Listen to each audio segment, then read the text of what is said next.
Hello friends, welcome to our channel. இன்றைக்கி நம்ம என்ன பார்க்க போகிறோம் அப்படின்னா, மரபு தமிழில் மரபு பற்றி தான் பார்க்க போகிறோம். பொதுவாக டிஎன்பிஎஸ்சியில் மரபு வலு பற்றியோ இல்லை மரபு பொறுத்துகை பற்றியோ நிறையா கொஷின்ஸ் கேட்பாங்க. மினிமம் 2லேருந்து 3 கொஷின்ஸ் கண்டிப்பாக வந்துடும். ஸோ அதை பற்றி தான் ஃபுல்லாக இந்த வீடியோவில் பார்க்க போகிறோம். ஸோ மரபு அப்படிங்கிறது என்னென்னா, நம்ம பொதுவாக பழைய காலத்தில் என்ன சொல்லியிருப்பாங்க அப்படின்னா, ஆந்தை அப்படின்னா அது அலரும் அப்படிங்கிறது தான் சரியான ஒரு மொழியாக இருக்கும். ஆனால் என்ன பண்ணுவாங்க அப்படின்னா, அது பேச்சு வாக்கில் மரபாக என்ன ஆயிரும் அப்படின்னா மாறிட்டே வந்துடும். இப்போ என்ன சொன்னால், ஆந்தை கத்திட்டு இருக்கு அப்படின்னு நிறைய பேர் சொல்லுவாங்க. அது பேச்சு வாக்கில் நமக்கு நிறையா மாறிடும். ஸோ அதை இப்போ கோழி குக்கரிக்கும் அப்படிங்கிற சரியான விடையாக இருந்தாலும் நம்ம என்ன பண்ணுவோம், கோழி கத்திட்டு இருக்குது அப்படிங்கிற மாதிரி நம்ம சொல்லிடுவோம். ஸோ அந்த மாதிரி இருக்கக்கூடாது. ஸோ அது என்ன மரபுல பிழைகள் இருக்குது அப்படிங்கிறத கண்டுபிடிக்க சொல்லுவாங்க. இல்லை அப்படின்னா இதுக்கு சரியான மரபு என்ன அப்படிங்கிறத கேட்பாங்க. ஸோ அதை தான் நம்ம இந்த பதிவில் ஃபுல்லாக பார்க்க போகிறோம். ஸோ ஃபஸ்ட்டு பறவைகள் எடுத்துக்கலாம். ஸோ பறவைகளில் ஆந்தை எடுத்துக்கிட்டிங்க அப்படின்னா ஆந்தை அலரும். ஸோ ஆந்தை பார்த்திங்க அப்படின்னா அலரும் அப்படிங்கிறதான் சரியான விடையாக இருக்கும்.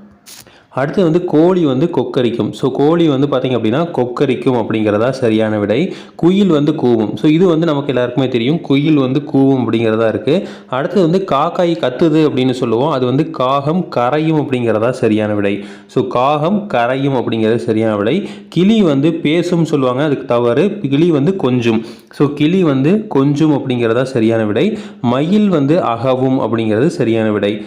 மயில் அகவும். அடுத்தது கோட்டான் அப்படிங்கிறது குழலும் அப்படிங்கிறதா சரியான விடை. கோட்டான் குழலும். அடுத்தது வாத்து கத்தும் அப்படிங்கிறது சரி. அடுத்தது வானம்பாடி பாடும்.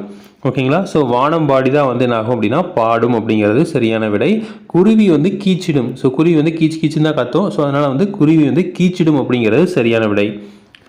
அடுத்தது வண்டு முரளும் அப்படிங்கிறதா சரியான விடை. ஸோ வண்டு போகிறப்ப ஒரு டிஃப்ரெண்ட்டான சவுண்டு வரும், அதுதான் முரளும். ஸோ வண்டு முரளும். அடுத்து சேவல் கூவும். ஸோ அப்போது சேவல் கூவும் அப்படிங்கிறது சரியான விடை. கோழி கொக்கரிக்கும் அப்படிங்கிறது சரியான விடை. ஸோ சேவலுக்கும் கோழிக்கும் வித்தியாசம் புரிஞ்சுக்கணும். அடுத்து கூகை குழலும். அடுத்து புறா குணுகும் அப்படிங்கிறது.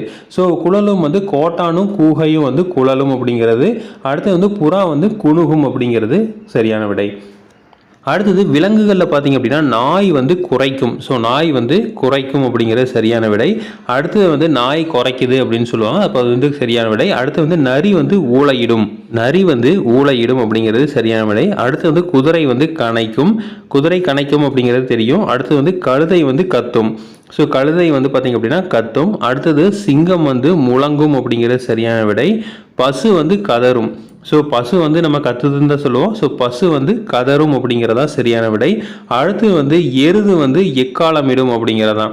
எருது எக்காலமிடும். அடுத்து எலி கீச்சிடும் அப்படிங்கிறது சரியான விடை. எலி கீச்சிடும்.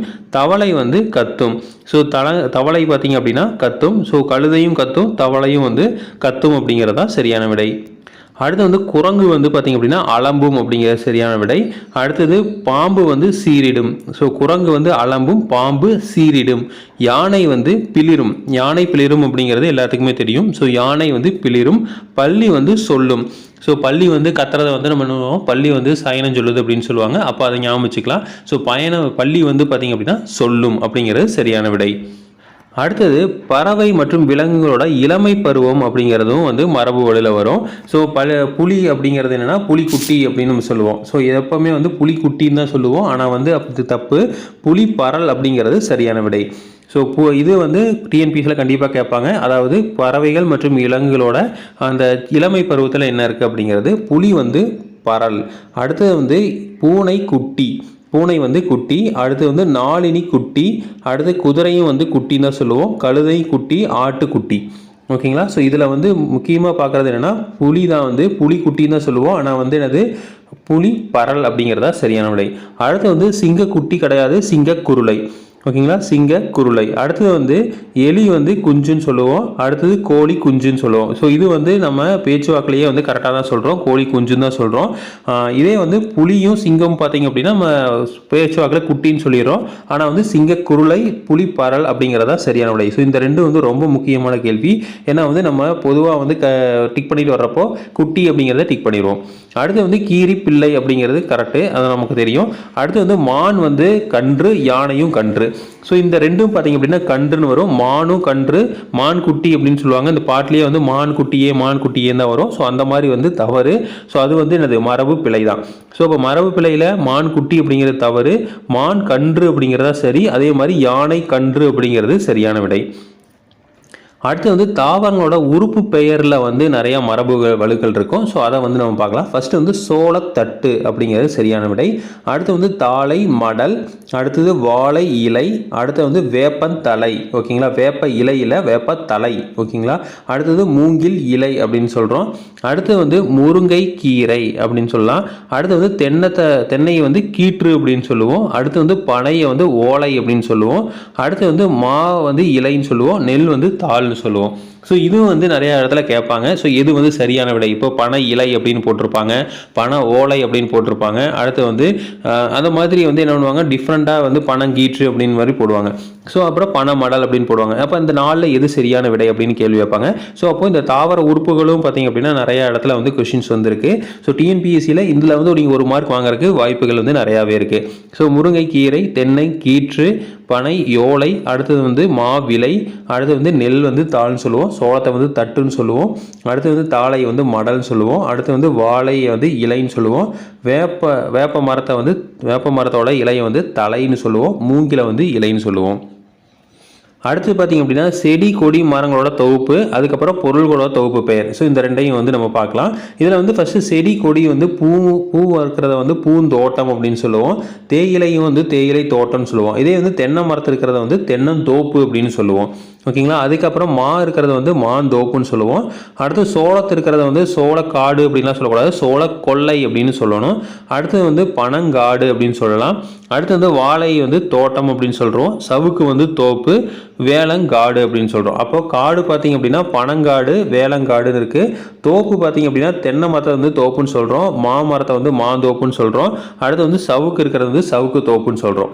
தோட்டம் பார்த்திங்க அப்படின்னா பூந்தோட்டம், அடுத்து வந்து தேயிலை தோட்டம், அதுக்கப்புறம் வாழை தோட்டம் அப்படின்னு சொல்கிறோம். இதெல்லாம் வந்து தோட்டத்தில் வர்றது. அடுத்தது வந்து பார்த்திங்க அப்படின்னா கொல்லை வந்து பார்த்திங்க அப்படின்னா சோள வந்து கொல்லை அப்படின்னு சொல்கிறோம். ஓகேங்களா, ஸோ இது வந்து நம்ம பார்த்துக்க வேண்டியது ரொம்ப முக்கியம். அடுத்தது பார்த்திங்க அப்படின்னா பொருள்களோட தொகுப்பு பெயர்கள். ஸோ இதில் வந்து பார்த்திங்க அப்படின்னா ஆடு இருக்கிறது வந்து மந்தையில் தான் இருக்கும், ஆடு வந்து மந்தையில் இருக்கும். அடுத்து வந்து எறும்பு வந்து சாரையாக போகுதுன்னு சொல்லுவாங்க, அப்போ எறும்பு சாறை. ஓகேங்களா, ஸோ அப்போது ஆடு வந்து மந்தை, ஒரு ஆடை வந்து கூட்டம் பண்ணுதுன்னா அதை வந்து மந்தைன்னு சொல்லுவோம். எறும்பு வந்து சாரையாக இருக்குன்னு சொல்லுவோம். அடுத்து வந்து சாவியை வந்து கொத்து அப்படின்னு சொல்லுவோம். ஸோ சாவி கொத்து அப்படின்னு சொல்லுவோம். அடுத்து வந்து பசு வந்து பசு நிறை இருக்குது அப்படின்னு சொல்லுவோம். அடுத்து வந்து வீரரை வந்து படை அப்படிங்க, நிறையா பேர் இருந்தது பட்டாளம் படை அப்படின்னு சொல்லுவோம். அடுத்து வந்து விறகு இருக்குது அப்படின்னா அது வந்து கட்டு அப்படின்னு சொல்லுவோம். ஸோ எத்தனை கட்டு விறகு வேணும் அப்படின்னு நம்ம கேட்குறோம்ல, அந்த மாதிரி விறகு வந்து கட்டு. அடுத்து வந்து மாடு வந்து மந்தை. ஓகேங்களா, ஸோ பசு வந்து நிறை, ஆனால் மாடு பார்த்திங்க அப்படின்னா மந்தைன்னு சொல்கிறோம். ஓகேங்களா, ஆடும் மாடும் வந்து பார்த்திங்க அப்படின்னா மந்தை, பசு பார்த்திங்கன்னா நிறைன்னு சொல்கிறோம். அடுத்து வந்து கல் வந்து குவியல், கற்குவியல் அப்படின்னு சொல்லுவோம். இது வந்து நிறைய இடத்துல வந்து கேட்டிருக்காங்க. இந்த டிஎன்பிஎஸ்சியில் இந்த கற்குவியல் வந்து ரொம்ப இம்பார்ட்டண்ட்டான கொஸ்டின், நான் நிறைய தடவை பார்த்துருக்கோம். அடுத்து வந்து திராட்சை வந்து கொலையாக திராட்சை தொங்குது அப்படின்னு சொல்லுவோம். ஸோ கொலை வந்து திராட்சை. அடுத்து வந்து யானை வந்து கூட்டம், வைக்கோல் வந்து போர். ஸோ இந்த வைக்கோல் போரும் வந்து ரொம்ப முக்கியம். அடுத்தது வந்து பார்த்திங்கன்னா மக்கள் தொகுப்பு, இந்த ரெண்டும் வந்து ரொம்ப முக்கியம். ஸோ இது வந்து ஆல்ரெடி வந்து டிஎன்பிஎஸ்சியில் வந்து கேட்டிருக்காங்க. ஸோ அப்போது வைக்கோல் வந்து போர், மக்கள் வந்து தொகுப்பு அப்படிங்கிறது சரியான விடை. ஸோ இதே மாதிரி இன்ஃபர்மேஷன் உங்களுக்கு தொடர்ந்து வேணும் அப்படின்னா எங்கள் சேனல் சப்ஸ்கிரைப் பண்ணுங்கள். தேங்க்யூ.